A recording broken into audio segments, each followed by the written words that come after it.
नमस्कार साथियों, आपका स्वागत है आपके अपने YouTube चैनल रेलवे की पाठशाला पे। साथियों, आज के इस वीडियो में मैं आपको रेलवे में आरआरबी जेई, जिसे जूनियर इंजीनियर के नाम से जाना जाता है, इसकी भर्ती आपको पता है जल्द रेलवे के अंदर आने वाली है। 2024 के अंदर ऑफिशियली रेलवे ने जो कैलेंडर जारी किया है उसके तहत आपकी जो भर्ती है जल्द आपको देखने को मिलेगी।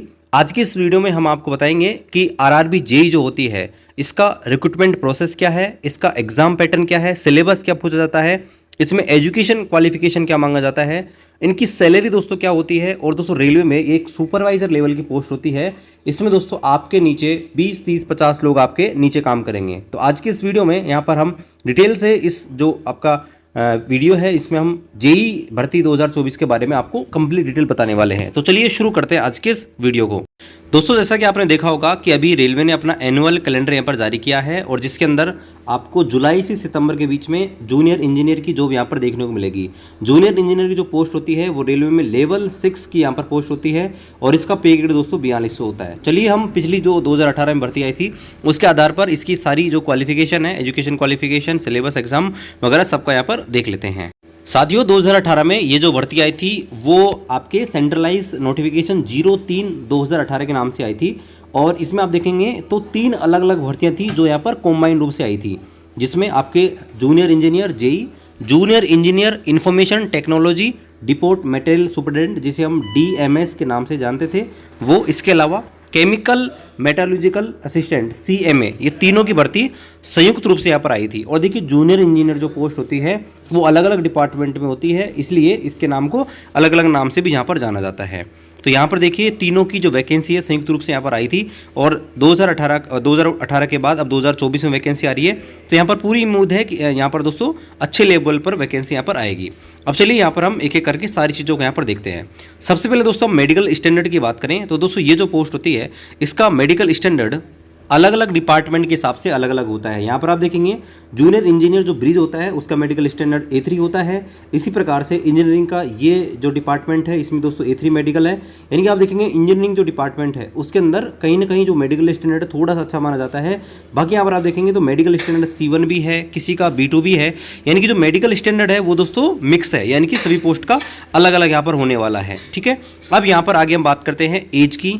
दोस्तों आरआरबी जेई की जो वैकेंसी आएगी उसमें आपकी जो एज है यहाँ पर 18 से 33 साल होगी और 18 से 33 साल में दोस्तों आपको SC/ST वालों को 5 साल की छूट भी मिलेगी। इसके अलावा OBC जो नॉन क्रिमिनल हैं उनको दोस्तों 3 साल की यहाँ पर छूट भी यहाँ पर मिलती है। इसके अलावा अगर सरकार चाहे तो कोविड पेंडेमिक के कारण आपने देखा होगा कि ALP भर्ती 2024 में यहाँ पर 3 साल की छूट यहाँ पर दी गई है। तो अगर अलग से कोई घोषणा होती है तो वो यहाँ पर हम बाद में आपको बता देंगे। यहाँ पर दोस्तों हम एग्जामिनेशन फीस की बात करें तो देखिए रेलवे के अंदर सभी जो एग्जाम होती है उनकी फीस लगभग फिक्स होती है, जिसमें आप देखेंगे तो आपके जो नॉर्मल कैंडिडेट होते हैं उनको दोस्तों 500 रुपये लिए जाते हैं। इसके अलावा जो SC/ST है, एक्स सर्विसमैन है, PWD है, फीमेल है, ट्रांसजेंडर है, माइनॉरिटीज़ हैं या फिर आपके इकोनॉमिकल बैकवर्ड क्लासेस से हैं उनसे दोस्तों 250 रुपये यहाँ पर लिए जाते हैं। बाकी यहाँ पर जो यहाँ पर CBT 1 एग्जाम में बैठते हैं उनका फीस यहाँ पर रिफंड भी हो जाता है। 400 रुपये रिफंड हो जाते हैं जिनके 500 लगते हैं। इसके अलावा जिनके यहाँ पर दोस्तों 250 रुपये लगते हैं उनके 250 रुपये यहाँ पर रिफंड भी हो जाते हैं। अब दोस्तों हम इसकी रिक्रूटमेंट प्रोसेस की बात कर लेते हैं। तो यहाँ पर देखिए जो तीनों वैकेंसी है कॉम्बाइंड रूप से चलती हैं और यहाँ पर आप देखेंगे तो आपका जूनियर इंजीनियर जेई, इसके अलावा आपका जेई IT या DMS हुआ, चाहे आपका CMA हुआ, तीनों की दोस्तों प्रोसेस जो होती है इसमें 2 आपके CBT एग्ज़ाम लगते हैं। पहला जो CBT एग्ज़ाम होता है वो एक प्रकार से स्क्रूटनी टाइप का होता है। इस मतलब जो आपकी वैकेंसी होती हैं उनका 15 गुना कैंडिडेट को यहाँ पर CBT 2 के लिए लिया जाता है। एक प्रकार से आप बोलेंगे तो भीड़ को कम करने के लिए यहाँ पर CBT 1 लिया जाता है। CBT 2 होता है जो आपका मेन पेपर होता है, उसके आधार पर आपकी कट ऑफ यहाँ पर बनती है और CBT 2 में जो नंबर अच्छे आते हैं उसके आधार पर कट ऑफ बनती है। उसके बाद आपका डॉक्यूमेंट वेरिफिकेशन, मेडिकल एग्जाम और फिर आपके यहाँ पर ज्वाइनिंग यहाँ पर करवाई जाती है। अब यहाँ पर बात करते हैं दोनों पेपरों के बारे में कि इनका सिलेबस क्या आता है। तो यहाँ पर देखिए जो CBT 1 होता है वो दोस्तों आपका 90 मिनट का होता है, 90 मिनट यानी कि 1.5 घंटे का होता है और जो PWD कैंडिडेट होते हैं एलिजिबल उनका यहाँ पर 2 घंटे मिलते हैं। इसमें दोस्तों आपको 100 क्वेश्चन यहाँ पर पूछे जाते हैं, ये चीज़ आपको ध्यान रखनी है। और ये जो क्वेश्चन पेपर हैं इनका सिलेबस आप देखेंगे तो सिलेबस में आप देखिए मैथमेटिक्स यहाँ पर आने वाली है। ठीक है, मैथमेटिक्स के यहाँ पर टॉपिक रहे, जनरल इंटेलिजेंट एंड रीजनिंग है जिनके टॉपिक आपके सामने लिख रखे हैं, जनरल अवेयरनेस जिसका आप GK बोल सकते हैं, GK GS, ठीक है, जनरल अवेयरनेस GK, और करंट अफेयर भी इसी में शामिल होता है। इसके अलावा दोस्तों आपका साइंस भी आने वाला है, जो आपका फिजिक्स, केमिस्ट्री और लाइफ साइंस 10th लेवल का, वो दोस्तों आपका आने वाला है। और यहाँ पर आप देखेंगे तो यहाँ पर आप टोटल देखिए इस प्रकार से नंबरों का डिवाइडेशन होता है, यानी कि मैथमेटिक्स जो आपकी आएगी वो दोस्तों 30 नंबर की आएगी, ठीक है। 25 नंबर की रीजनिंग आएगी, 15 नंबर का आपका जो है जी के आने वाला है, 30 नंबर का 30 नंबर का आपका साइंस, 10 नंबर टोटल आपके इस प्रकार से यहाँ पर 100 नंबर हो गए हैं, ठीक है। मैथमेटिक्स 30, 25 रीजनिंग, 15 आपका जीके या जीएस और आपका जो साइंस है वो 30 नंबर का, और टोटल आपके 100 नंबर इस प्रकार से हो जाएंगे, ठीक है। अब यहाँ पर बात करते हैं दोस्तों यहाँ पर CBT2 की। तो CBT2 जो होता है उसमें दोस्तों जितनी भी सीटें होती हैं उनका 15 गुना कैंडिडेट को यहाँ पर लिया जाता है। मान लीजिए अगर 5000 वैकेंसी निकलती हैं तो 5000 इंटू 5 आप करेंगे तो यानी कि दोस्तों 75,000 कैंडिडेट को यहाँ पर CBT2 के लिए शॉर्ट लिस्ट किया जाएगा। यहाँ पर आप देखेंगे तो क्लियर रूप से यहाँ पर दोस्तों लिख रखा है कि CBT2 में आपके 15 गुना कैंडिडेट लिए जाएंगे और ये कम्युनिटी वाइज लिए जाएंगे, ध्यान रखना है ना। SC, ST, EWS जितनी भी वैकेंसी होती हैं उनका 15 गुना कैंडिडेट लिए जाते हैं। अब यहाँ पर बात करें CBT2 की। CBT2 में दोस्तों यहाँ पर आपके 120 मिनट आपको मिलते हैं, यानी कि 2 घंटे का आपका एग्जाम होता है, जिसमें दोस्तों 150 क्वेश्चन आपके पूछे जाते हैं। और सारे के सारे क्वेश्चन जो होते हैं आपको पता होना चाहिए कि रेलवे के अंदर MCQ होता है, आपके मल्टीपल चॉइस क्वेश्चन आपके पूछे जाते हैं, ठीक है। अब यहाँ पर इनका सिलेबस आप देखेंगे तो आपका ये सिलेबस रहा, जिसमें आपके जनरल अवेयरनेस, जिसको आप जीके बोल सकते हैं, करंट अफेयर बोल सकते हैं, वो आएगा। फिजिक्स एंड केमिस्ट्री आएगी जो आपके 10th लेवल की आएगी। Basic computer and application, computer की जो बेसिक नॉलेज है वो पूछी जाएगी। Basics of environment and pollution control, यानी कि आप पर्यावरण प्रदूषण है उसके नियंत्रण के लिए, प्रदूषण के नियंत्रण के लिए, और आपका एनवायरनमेंट से पूछ जाएंगे। टेक्निकल एबिलिटी भी आपकी पूछी जाएंगी, जो अलग अलग पेपर पे अलग अलग यहाँ पर होने वाली है। तो यहाँ पर देखिए टोटल आपका जो इस प्रकार सा आपका ये एग्जाम पैटर्न रहेगा। इसमें आप जनरल अवेयरनेस 15 नंबर की रहेगी, ठीक है। फिजिक्स एंड केमिस्ट्री 15 नंबर की रहेगी। बेसिक कंप्यूटर है वो आपका 10 नंबर का, एनवायरनमेंट आपका 10 नंबर का, यानी कि सबसे ज़्यादा इंपॉर्टेंट है वो दोस्तों टेक्निकल एबिलिटी है, यानी कि आपका टेक्निकल पेपर जो होता है जिस भी ट्रेड से आपने आपकी डिग्री कर रखी है, ठीक है, वो आपका 100 नंबर का पूछा जाएगा। यानी 150 में से 100 नंबर आपका टेक्निकल एबिलिटी का है, यानी कि मेंस जो पेपर होता है उसमें दोस्तों आपको टेक्निकल नॉलेज जितनी होगी वो आपके लिए बेनिफिशियल रहेगी। अब यहाँ पर देखिए ये यहाँ पर बता रखा है कि आपका जो सेकंड पेपर होगा उसमें दोस्तों यहाँ पर आपको बता रखा है कि आप कौन सा टेक्निकल यहाँ पर ले सकते हैं। टेक्निकल डिग्री जो है यहाँ पर आप देखेंगे कौन सा ग्रुप आपका रखा जाएगा। तो अगर आपके पास इनमें से कोई सी भी डिग्री है, ठीक है, इनमें से यहाँ तक, ठीक है, मैकेनिकल इंजीनियरिंग का, प्रोडक्शन इंजीनियरिंग, इनमें से कोई सा भी है तो दोस्तों आपका एग्जाम ग्रुप मैकेनिकल और अलाइड इंजीनियरिंग आप ले सकते हैं, ठीक है। इसके अलावा यहाँ पर आप देखेंगे अगर आपके पास इन दोनों में से कोई भी इंजीनियरिंग डिग्री है तो आपका जो पेपर होगा वो इलेक्ट्रिकल एंड अलाइड इंजीनियरिंग में होगा, ठीक है, ठीक है। और यहाँ पर आप देखेंगे तो इनका ये रहा, सामने लिख रखा है दोस्तों, ठीक है। अब यहाँ पर देखिए ये सबका अलग अलग है, आप देख सकते हैं। अब यहाँ पर देखिए एजुकेशन क्वालिफिकेशन की हम बात करें तो यहाँ पर देखिए एजुकेशन क्वालिफिकेशन जो है यहाँ पर सबका अलग अलग होता है, ठीक है, ये चीज़ आपको पता होनी चाहिए। तो देखिए एजुकेशन क्वालिफिकेशन है, यहाँ पर आप देखेंगे तो जो CMA की पोस्ट होती है उसके लिए आप देखेंगे तो BSc केमिस्ट्री और फिजिक्स वाले भी अप्लाई कर सकते हैं, ठीक है।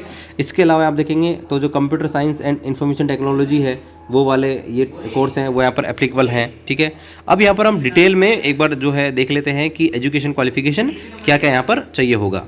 तो यहाँ पर देखिए ये डिटेल आपका जो है एजुकेशन क्वालिफिकेशन के बारे में बता रखा है। यहाँ पर आप देखेंगे तो इन्होंने आपके डिपार्टमेंट वाइज बता रखा है। यहाँ पर आप देखेंगे तो ये जो शुरुआत की 13 पोस्ट आपको दिख रही हैं, 13, 14, तो ये सारी इंजीनियरिंग की हैं। तो ये जो 13 पोस्ट है इंजीनियरिंग की, जिसमें आप देखेंगे तो PV भी शामिल है, आपका ब्रिज है, ठीक है। देखिए रेलवे के अंदर ज़्यादातर पोस्ट PV की ज़्यादा आती है, पिछली बार देखा था PV की बहुत ज़्यादा आई थी, सिविल वालों को बहुत फ़ायदा होता है, ठीक है। अब देखो अब की बार किससे ज़्यादा निकलती हैं, तो यहाँ पर आप देखेंगे तो इनमें से कोई पोस्ट निकलती है तो आपके पास ये एजुकेशन क्वालिफिकेशन होनी चाहिए, यानी कि आपके BSc सिविल होना चाहिए या फिर आपके पास डिप्लोमा होना चाहिए सिविल के अंदर, ठीक है, ये आपके पास होना चाहिए। इसके अलावा देखिए अलग अलग जो डिग्री होती है उसके हिसाब से अलग अलग यहाँ पर पोस्ट पैरामीटर है। जैसे ट्रैक मशीन का जो जूनियर इंजीनियर आएगा उसके लिए आपके पास जो आप देखेंगे तो ये आपके ट्रेड है जिनके अंदर आपके पास डिप्लोमा डिग्री होनी चाहिए। इसी प्रकार से यहाँ पर आप देखेंगे 15 से लेकर ये 23 हो गए। इसके अलावा यहाँ पर आप देखेंगे तो यहाँ तक आप देखेंगे 23 यानी कि दोस्तों 39 तक, ये सारे के सारे जो मैकेनिकल डिपार्टमेंट की हैं उनके लिए दोस्तों आपके पास ये डिग्री यहाँ पर होनी चाहिए, ये जो यहाँ पर राइट साइड में आपको बता रखी है, ठीक है। इसके अलावा आप देखेंगे तो ये 40 से लेकर, ठीक है, 40 से लेकर जो आपके आप देखेंगे तो 55 तक है, उनके लिए आपके पास ये एजुकेशन क्वालिफिकेशन होनी चाहिए, ठीक है। तो यहाँ पर ये सारा लिखा है, इसको आप देख सकते हैं दोस्तों, डाउनलोड भी कर सकते हैं, हम इसको अवेलेबल करा देंगे, ठीक है। यहाँ पर आप देखेंगे तो ये कुछ अलग मिसलेनियस आपके डिपार्टमेंट हो गए, उनके लिए अलग अलग आपके पास जो एजुकेशन क्वालिफिकेशन यहाँ पर मांगी गई है। तो जो भी एजुकेशन क्वालिफिकेशन आपके पास है उस हिसाब से आप यहाँ पर फॉर्म भर सकते हैं। अब यहाँ पर देखिए एग्जाम के बारे में आपको एक चीज़ और ध्यान रखनी है कि अलग अलग शिफ्टों में एग्जाम होगी, तो यहाँ पर आपका नॉर्मलाइजेशन होगा, और नॉर्मलाइजेशन के अलावा दोस्तों आपको पता है कि रेलवे के अंदर जो है आपका नेगेटिव मार्किंग भी होता है, और नेगेटिव मार्किंग का आपको पता होना चाहिए रेलवे के अंदर 1/3 नेगेटिव मार्किंग यहाँ पर होती है। अब दोस्तों हम जो है सैलरी के बारे में थोड़ा सा यहाँ पर डिस्कस कर लेते हैं, ठीक है। देखिए जूनियर इंजीनियर जो होती है वो दोस्तों 4200 पे ग्रेड की जॉब होती है रेलवे के अंदर। इनका जो बेसिक होता है वो दोस्तों 35,400 होता है, और करंटली जो डीए है आप लगभग 50% मान लीजिए, यानी दोस्तों मोटा मोटा आप लगाएंगे तो आप 17,000 लगा सकते हैं। 17,000 जो है आप 17,500 17,600 यहाँ पर लगा सकते हैं, ठीक है। और यहाँ पर इसके अलावा ये आप देखेंगे बेसिक और डीए जो है वो दोस्तों आप देखेंगे तो आपका लगभग more than 50,000 आपका यही हो जाएगा। इसके अलावा आप देखेंगे तो एचआरए है, इसके अलावा ट्रांसपोर्ट अलाउंस है। अगर आप जाएंगे तो जूनियर इंजीनियर की जो पोस्ट होती है सुपरवाइज़र की होती है, तो उसका टीए बहुत अच्छा बनता है, ठीक है। टीए आप बनाएंगे, कभी नाइट ड्यूटी करनी पड़ जाएगी तो नाइट ड्यूटी में आप अच्छा पैसा कमाएंगे, तो आपकी जो सैलरी है इन हैंड इनिशियली आपकी दोस्तों more than 60,000 आपकी सैलरी यहाँ पर बन जाएगी। बाकी अलग अलग डिपार्टमेंट के हिसाब से ये वेरी भी करती है।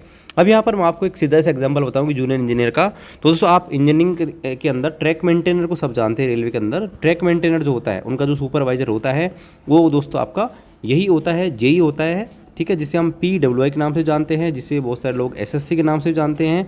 तो ये जो पोस्ट होती हैं वो दोस्तों जो आपके सुपरवाइजर लेवल की होती हैं, और अलग अलग डिपार्टमेंट की होती है, इसलिए अलग अलग नाम से भी जानते हैं। बाकी कॉमन नाम इनका जेई होता है, जूनियर इंजीनियर होता है। तो दोस्तों अगर आप भी तैयारी कर रहे हैं तो अभी से तैयारी करना शुरू कर दीजिए इनकी, क्योंकि अभी देखिए भर्ती आएगी, ऐसा नहीं है कि आप आपकी भर्ती आएगी जब तैयारी करेंगे। ऐसे में क्या होता है आपकी दौड़ है उससे पीछे रह जाएंगे, तो अभी से प्रिपरेशन करना शुरू कर दीजिए। बाकी इस भर्ती के बारे में किसी प्रकार का आपको कोई डाउट है तो आप कमेंट कीजिए, हम रिप्लाई देने की पूरी कोशिश करेंगे। बाकी दोस्तों मिलते हैं अगले वीडियो में, तब तक जय हिंद, वंदे मातरम।